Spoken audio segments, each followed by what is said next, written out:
கடிச்சதுன்னு முதல்ல ஊசி தான்.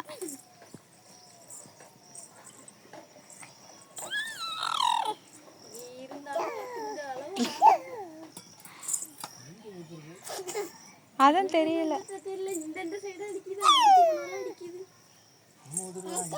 நம்ம வீட்டுக்குள்ள இல்ல, வீட்டுக்குள்ள எல்லாம் இல்ல, வெளியில தான் அடிக்குது. கடிச்சு விடும். ஐயோ கடிச்சு விடுந்த ஒரு அளவுக்கு தான் அது பார்க்கும். சிம்மி பொழைச்சு போட்டு சின்ன பிள்ளை விட்டுரு.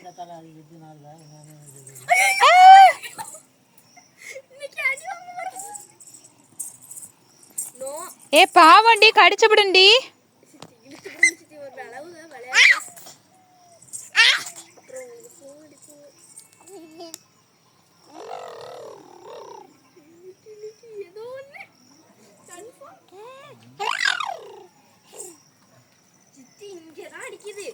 எங்க